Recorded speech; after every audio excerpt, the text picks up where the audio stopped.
हरिओम। जागतिक योग दिन की आप सबको बहुत बधाई, हार्दिक शुभकामनाएं और मेरा हार्दिक प्रणाम। आज हम बात कर रहे हैं अंतर्राष्ट्रीय योग दिवस की, और उस बहाने हमको ये भी जानना जरूरी है कि योग शब्द का असली मतलब क्या है। ये योग स्त्रियों के स्वास्थ्य के लिए बहुत ही अहम भूमिका ले सकता है, और ये सामाजिक स्वास्थ्य बरकरार रखने के लिए और अच्छा सामाजिक स्वास्थ्य पाने के लिए योग की हम सबको, विशेष करके महिलाओं को बहुत ही ज़्यादा मदद हो जाएगी। कैसे, ये समझने की कोशिश आज हम करने वाले हैं। जैसे कि मैंने पहले आपको बताया कि योग ये शब्द का अर्थ क्या है, ये समझ में लेना बहुत ज़रूरी है। योग शब्द के बहुत सारे अर्थ हो जाते हैं और बहुत सारी व्याख्याएं अपने पुराने ग्रंथों में दी हुई है। जैसे कि बताया जाता है, संसारोत्तरणेन युक्ति योग शब्देन कथ्यते, यानी ये संसार को, भवसागर को उस पार ले जाने के लिए क्या फायदेमंद है। ये फायदेमंद है योग ये शब्द। और योग यानी कि सिर्फ योगासन, यानी सिर्फ शारीरिक कसरत आपको अपेक्षित नहीं है। योग क्या है? ये है integration between head, heart and hands, यानी कि विचार, कृति और अपनी भावनाएं सबको एक साथ ले जाना, इसका मतलब बनता है योग। अब देखो अपने विचार, आपको मैं एक उदाहरण दे के आपको समझाने की कोशिश करूंगी। विचार यानी हमारे मन में अगर कोई निगेटिव विचार भी आ जाए, जैसे कभी कभी ये हो जाता है कि कोई सामने से आ जाए और ये व्यक्ति हमें बिल्कुल पसंद नहीं है, लेकिन ये तो नहीं होता है ना कि हमें अगर ये व्यक्ति पसंद नहीं है तो हम रोड क्रॉस करके उस तरफ चले जाएं और वो इंसान या और वो औरत को झूठा बोल दे, अरे मैंने तो तुझे देखा ही नहीं। अब ये तो झूठ हो गया। तो यानी अपने विचार, अपनी उसके साथ जुड़ी हुई कृति और उसके साथ जुड़ी हुई भावनाएं ये एक नहीं होती है। तो ये एक कब हो जाएगी? अगर सबके लिए हमारे दिल में एक ही एक भावना हो। यानी कि आप कौन सा भी रेडियो स्टेशन लगा दो, चाहे 94.7 लगा दो, चाहे 91.1 लगा दो, चाहे 91.9 लगा दो, चाहे 93.5 स्टेशन लगा दो, सब चैनल्स पे एक ही गाना एक साथ बज रहा है। क्या ये मुमकिन हो सकता है? आप लोग सोचेंगे इसका तो दिमाग ही शायद खराब हुआ है, ऐसे कैसे बोल सकती है। तो इसका मतलब मैं आपको समझाने की कोशिश कर रही हूँ कि सबके लिए अपने हृदय में एक ही एक भावना हो, वो है प्रेम की भावना। तब ही जाके योग शब्द को हम अपनी कृति में ला रहे हैं, ऐसे समझ लेंगे। जैसे कि समझो अगर एखाद व्यक्ति या एखाद औरत, एखादी कोई सगे वाली, अपनी रिलेटिव मुझे अच्छी नहीं लगती, वो मेरे घर पे आ जाए और उसने मुझे बोला कि दीदी जरा एक गिलास पानी पिला दो, तो अगर ये मैं व्यक्ति को अगर बहुत प्यार करती हूँ तो कितने प्यार से पानी पिलाऊंगी। देखो वो बर्तन अच्छा है ना, अच्छा ट्रे है ना, ठंडा है ना, पानी उसको गर्म चाहिए क्या, सब पूछूंगी, ढंग से मैं उसको सर्व करूंगी। समझो मेरे घर में भगवान पधार रहे हैं, तो भगवान अगर घर में प्रवेश कर लेते हैं और भगवान एक गिलास पानी का मांग लेते हैं, तो मैं कैसे दे दूं उनको, बोलो। तो अगर यही भावना मेरे मन में सबके लिए अगर हो जाए तो वो मैं पानी मैं कैसे सर्व करूं। ये अगर मैं ध्यान में अच्छे से ले लूं तो ये प्रेम की भावना, ये सब संसार में सब लोग एक ही है, ये भावना समझ लेना, उसके हिसाब से अपना जो व्यवहार है, कारोबार है, वो संभालना, उसे ही कहते हैं योग। अब देखो, योग ये शब्द की तीसरी जो व्याख्या है ये है इंद्रियों का निग्रह करना। यानी क्या है बोलो? एक उदाहरण देके आपको समझाने की कोशिश कर देती हूँ। अगर हम लोग मॉल में जाए, देखो, या कोई दुकान में जाए बोलो साड़ी के दुकान में जाए, हाँ?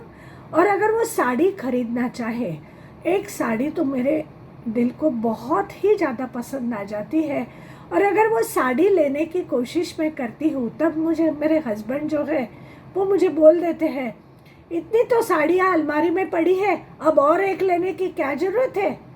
तो दिमाग में मेरे क्या आ जाता है, देखो, इनको जब भी कुछ चाहिए होता है तो क्या मैं अगर ऐसी बात करूँ तो चलेगा क्या?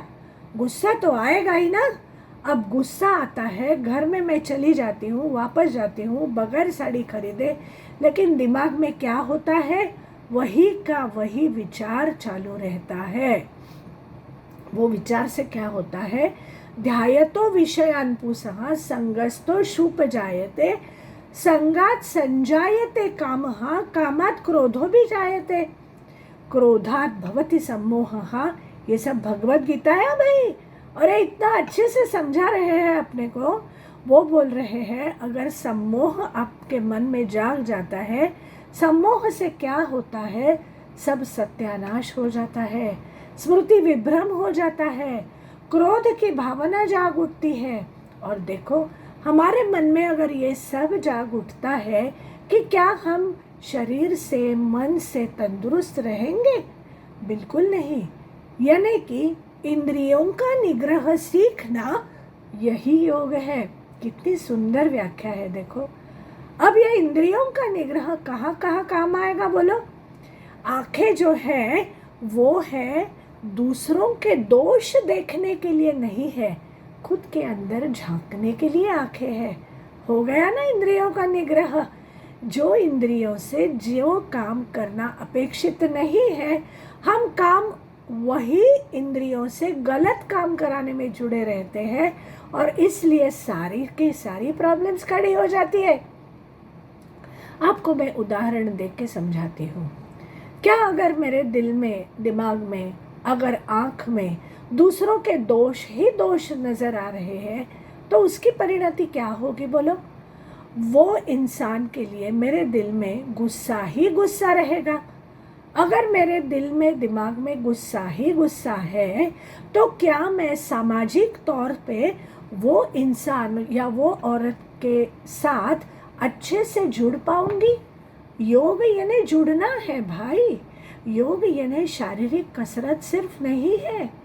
अगर मैं मेरा सामाजिक स्वास्थ्य दूसरों से अच्छे से जुड़ने के लिए नहीं इस्तेमाल कर पा रही हूँ, तो क्या मेरा दिमाग अच्छे या सही रास्ते से चल रहा है?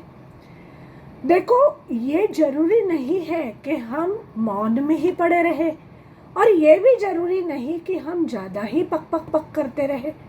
ये भी तो हो सकता है कि जहाँ ज़रूरत हो वहीं पे ज़्यादा बात कर लिए, यहाँ ज़रूरत हो उतनी ही बात कर दिए, और जहाँ ज़रूरत ना हो वहीं पे हम मुंह को थोड़ा टाइम बंद रखें। जैसे हमें व्यक्त करने का भी अधिकार है, हमें अव्यक्त रहने का भी तो बहुत सारा अधिकार है। क्यों ना हम वो अधिकार को ज़्यादा संभाल लेवे? ये तो मेरे गुरुजी सम्माननीय पूज्य योगाचार्य श्री कृष्ण व्यवहारे जी कहा करते थे कि जितना अधिकार तुमको व्यक्त होने का है, उतना ही अधिकार आपको अव्यक्त रहने का है।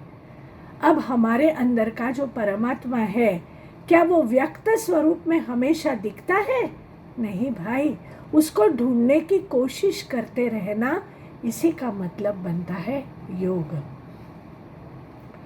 अब ये योग है, उसे दूसरी एक व्याख्या हमारी भगवत गीता कहती है, योग कर्मसु कौशलम।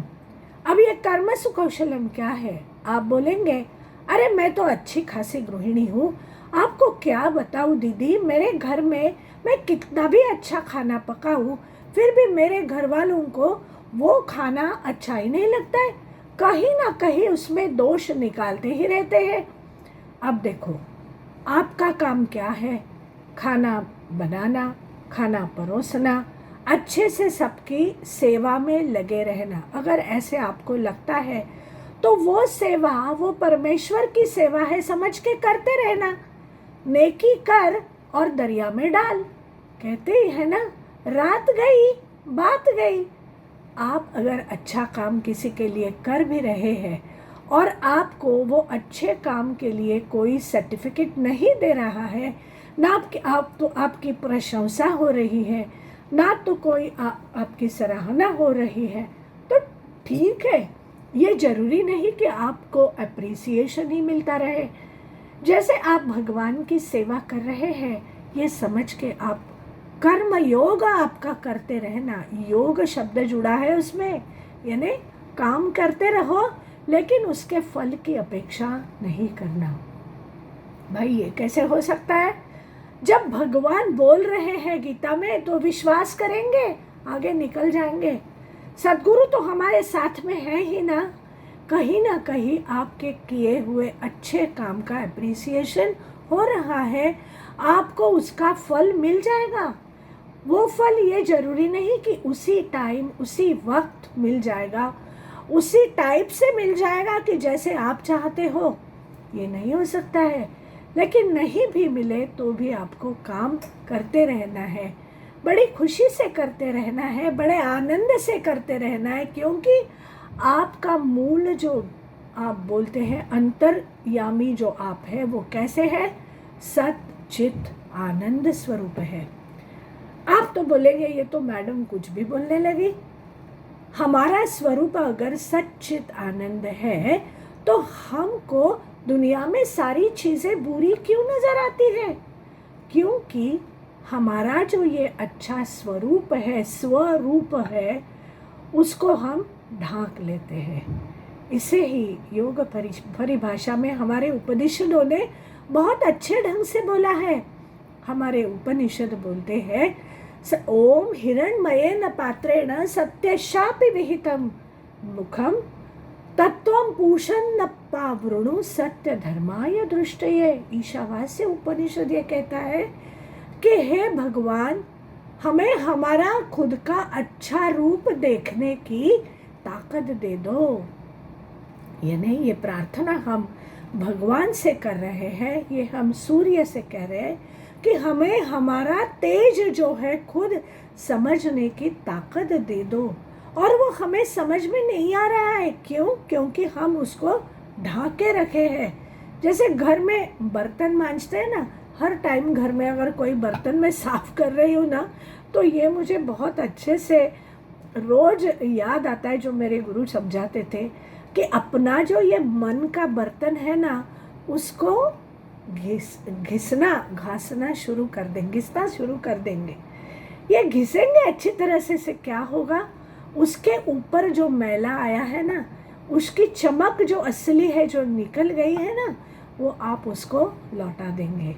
यह नहीं कि हमारे शरीर के ऊपर, मन के ऊपर, भावनाओं के ऊपर जो हम गंदगी चढ़ा रखे हैं ना, ये गंदगी किस चीज़ की है? काम, क्रोध, मद, मोह, मात्सर्य, षड्रिपु है ना आपके साथ में। अरे जो षड्रिपु जो है अपना घर छोड़ने को ही तैयार नहीं है, तो ये आस्ते आस्ते आपको उनको घर के बाहर निकाल देना है। ये तो एक दिन में नहीं जाने वाले हैं। जो जैसे कि जो टेनेंट्स रहते हैं ना, भाड़े करू बोलते हैं, जिसको हम लोग अपने घर से निकालने की कोशिश करते हैं, अगर ज़बरदस्ती ये कोशिश कर रहे हैं तो क्या होता है?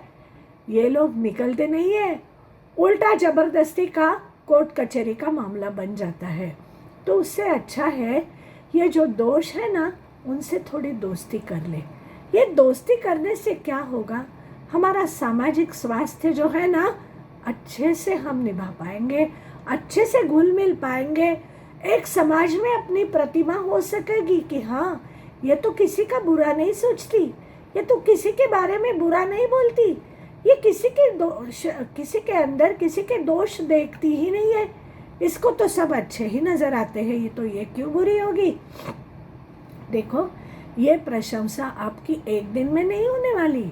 ये आस्ते आस्ते आपके मन में जो बदलाव होते जाएगा, उसे ही कहते हैं योग। योगे न आत्मदर्शनम। ये आसान नहीं है भाई। ये जो नर्मदा के पत्थर है ना, एक दिन उसकी जो शार्पनेस है निकलती नहीं है। पानी बहता रहता है, पानी बहता रहता है उसके ऊपर से, जब जाके उसका शार्पनेस जो है वो कम हो जाता है, वो जो नर्मदा के गोटे उसमें बन जाते हैं, जिसमें दूसरों को दर्द देने की, दूसरों को दुख देने की कैपेसिटी नहीं रहती, पूरे राउंड हो जाते हैं ना। तो इंजुरी आपके कारण किसी को होगी नहीं, लेकिन ये एक दिन में नहीं होता है, सालों साल निकल जाते हैं, बरसों निकल जाते हैं, उसके लिए कई जन्म भी निकल सकते हैं। लेकिन ये चीज़ पे भरोसा रखना बहुत ज़रूरी है कि आज मुझ में बदलाव लाने की कोशिश अगर मैं करूँ, आत्मदर्शन करूँ, तो मुझ में ये बदलाव आ जाएंगे। अगर दिन में मैं 100 गलतियाँ कर रही हूँ, 1 महीने के बाद ये हो सकता है कि मेरी गलतियाँ सुधर जाए, मैं 100 की जगह 99 गलतियाँ करूँ, एक गलती से मैं सुधर जाऊँ, अपने आप को संभल पाऊँ, अपने आप में सुधार कर सकूँ। ये सुधार करने के लिए हमारे पुराने योग शास्त्र में हमें बहुत सारी चीज़ें अपनाने को कही गई है। ये तो रहा शारीरिक स्वास्थ्य, जो बहुत ही ज़्यादा अहम भूमिका निभाता है। अगर आप शरीर से तंदुरुस्त है तो ही जाके दूसरे के लिए अच्छा सोचने की आपके मन में कैपेसिटी बन सकती है। तो शरीर स्वास्थ्य के लिए क्या है? शरीर स्वास्थ्य के लिए है योगासन। योगासन करने से आपके शरीर में, आपके दिल में, आपके दिमाग में फ्लेक्सिबिलिटी आ जाती है। यानी क्या है? कोई भी डिफ़िकल्ट सिचुएशन में खुद को मोल्ड करना है, आपको फ्लेक्सिबल रहना है, आपको शरीर को झुकाना है, और जितना झुकना ज़्यादा आता है आपको, उतनी आपकी जो शुद्धि है अंदर की अपने आप बढ़ने लगती है। भाई, झुकने में कोई कमज़ोरी नहीं है। Surrender is not weakness. ये सबसे अच्छी और सबसे ज़्यादा मन की ताकत बढ़ाने वाली चीज़ है, जो है सरेंडर। और ये सरेंडर के लिए भक्ति भाव जरूरी है। वो कैसे आता है? भक्ति से आता है, भक्ति योग से आता है। कर्म योग, भक्ति योग, ज्ञान योग, हठ योग, राज योग, मंत्र योग, यानी ये सारे योग के प्रकार अपने पुराने ग्रंथों में बताए गए हैं। क्या हम उसको रोज की साधना में, हमारे रोज के जीवन में ला सकते हैं? हाँ भाई, बहुत अच्छे से ला सकते हैं। और उससे फ़ायदा क्या होगा? फ़ायदे बहुत है। ना कि आपका सामाजिक स्वास्थ्य सुधरेगा, उससे आपका शरीर का स्वास्थ्य, मन का स्वास्थ्य, भावनाओं का स्वास्थ्य बहुत अच्छे से सुधर सकता है। आपको मैं एग्जाम्पल देती हूँ।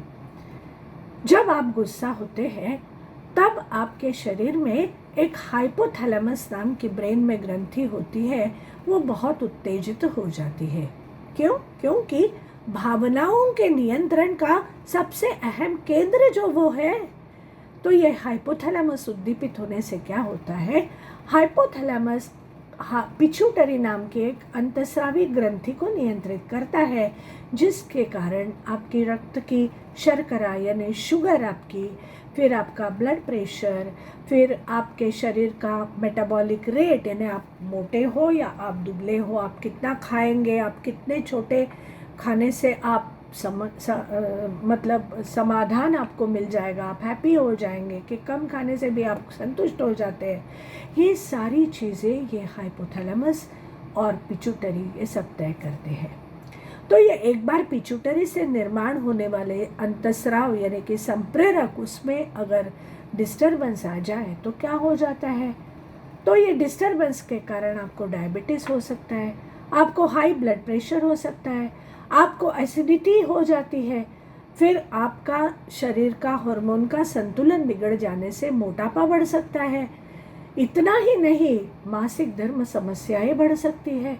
मासिक धर्म समस्याएं बढ़ती है तो फिर प्रेगनेंसी रुकने में प्रॉब्लम, प्रेगनेंसी 9 महीने तक पूरी होने में प्रॉब्लम, बीच में ही अबॉर्शन होने का डर, प्रेगनेंसी के कॉम्प्लिकेशंस होने का डर। कितने सारे प्रॉब्लम्स हैं। उसकी जगह आप देखो, अगर आप खुद को अच्छे से संभाल लेते हैं, तो अगर खुद की भावनाओं पे नियंत्रण करना सीख जाते हैं, जिसके लिए मंत्र योग है, जिसके लिए आसन साधना है, खुद का आत्मदर्शन है, जो खुद का अवलोकन है, मैं कितनी गलतियां कर रही हूँ। We have to be honest with ourselves. ये दुनिया में कोई नहीं बोलने वाला हमको कि तुम गलत हो। अगर बोलेंगे तो कितना गुस्सा आता है, अच्छा नहीं लगता। लेकिन ये खुद को सुधारना है। हर एक को अपने अपने वर्तन में थोड़ा थोड़ा सुधार लाना ही लाना है। और ये सब करेंगे कि देखो बीमारियां तो दूर भागेगी ही, और क्या होगा, आपके शरीर में एंडोर्फिन्स की मात्रा बढ़ जाएगी। ये एंडोर्फिन्स क्या है? ये एंडोर्फिन्स है एंडोजिनस मॉर्फिन्स, यानी कि पेन किलर्स। शरीर का दर्द दुख निकल जाएगा, उसके साथ मन का भी दुख निकल जाएगा। ये नहीं कि जिंदगी में कोई प्रॉब्लम नहीं आएंगे, आने ही वाले हैं। इसीलिए तो मन है वही तो मनुष्य है ना। तो ये प्रॉब्लम्स को टैकल करने के लिए हमारी जो भावनाओं की मैच्योरिटी या संतुलन जो आवश्यक रहता है, उसे प्रैक्टिकल जिंदगी में लाना आस्ते आस्ते हम लोग सीख जाएंगे। उसी के लिए तो योग दिन को मनाया जाता है कि न सिर्फ शारीरिक स्वास्थ्य बट मानसिक स्वास्थ्य, भावनाओं का स्वास्थ्य, और उससे आगे निकल जाएंगे आध्यात्मिक स्वास्थ्य की तरफ। अधिक आत्म, अधि यानी नज़दीक जाना, आत्म यानी खुद के नज़दीक। जितना इंसान खुद के नज़दीक जाने की कोशिश करे या खुद को अच्छे से समझ ले, उतना दूसरों के अच्छे तरह से प्रॉब्लम्स हम समझ सकते हैं, एम्पैथेटिक हो जाते हैं और सबको फिर पसंद आने लगते हैं। देखो, योग करने वाली व्यक्ति दुनिया में कहीं भी हो, कैसे भी हो, 10 मिनट में आगे वाला सामने वाला जान जाता है कि भाई हाँ, इसमें कुछ खास है, अलग है। हाँ, मैं मेरी भावनाओं को इसके साथ शेयर कर सकती हूँ या कर सकता हूँ, वो मुझे समझ लेगी। क्या ये सब होने के बाद आपका सामाजिक स्वास्थ्य अच्छा नहीं होगा? फिर एक बार आप सबसे मैं ये प्रार्थना करती हूँ। मेरे गुरुजी कहा करते थे, नो योग, जान लेना योग क्या है। नाउ योग, अभी जान तो लिए, now it is a time, अभी टाइम आ गया है कि योग को अपनी एक जीवन शैली की तरह अपना ले और उसे प्रैक्टिस में लाना शुरू कर दे। फिर एक बार आपको योग दिन की बहुत बहुत शुभकामनाएं। हरि ओम।